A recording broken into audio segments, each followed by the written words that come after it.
What is up, guys? We're doing a little look-sees at the chickens right now, and it's hot out, but they are happy chickens.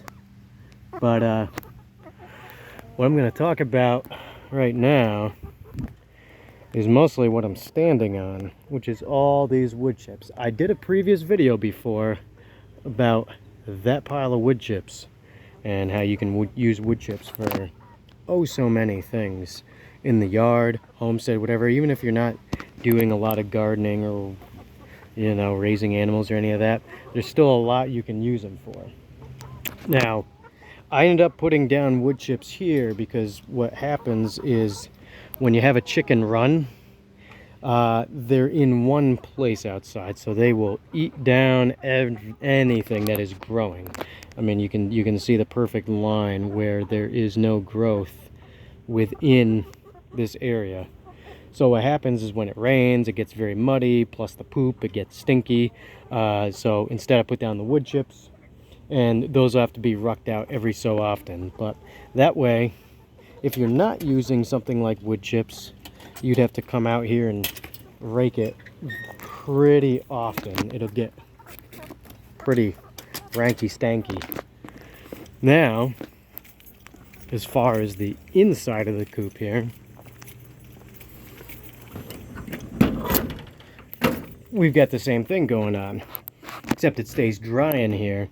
So what we're doing in here is what they call the deep bedding method. So essentially what happens is we initially throw down a couple inches. Let me pop my light on here because we're getting darkness. Never mind, battery's dead. But so what happens with the deep bedding method, you put down a couple inches of wood chips or whatever bedding you're using, and it will go a very good long while before it starts to get nasty.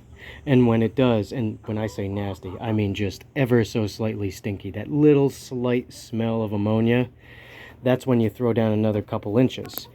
I don't think so, girls. You're not gonna come escape. Get back in there. Yeah. Hey, Whitey. We don't have a better name for her. But, yeah, so I'm gonna close this so they don't escape. But, so essentially, every so often, throw down a couple more inches, and then when it's too full, we'll ruck that out. And now this ties into one of the last videos I did about the compost thing over there. So not only do we have the wood chips, we've got the fire ashes. I've talked about that before. That helps with a lot of various different things.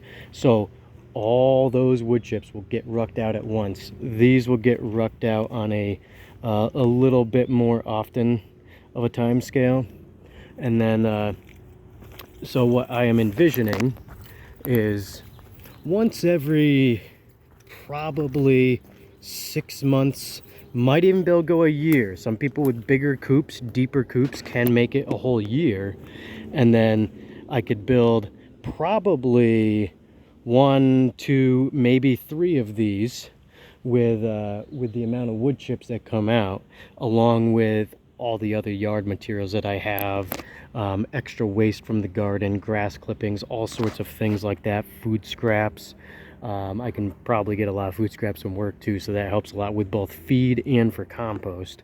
So that's another thing. If I might be digressing a little bit here, but you can look into different ways to feed your animals without having to go buy feed, food scraps, spent beer grains, stuff like that. But yeah, so I just want to talk about that real quick with the whole deep bedding method, how that can integrate into compost, using the free wood chips from an arborist, which also act as mulch. And it just kind of turns into a whole little working cycle. This is kind of like a very primitive sort of permaculture sort of concept. So that's what we're kind of playing with here. And yeah, so that's what we got, guys. Oh, and over here we got more wood chips. You can use wood chips all over the place. But until next time, bye-bye.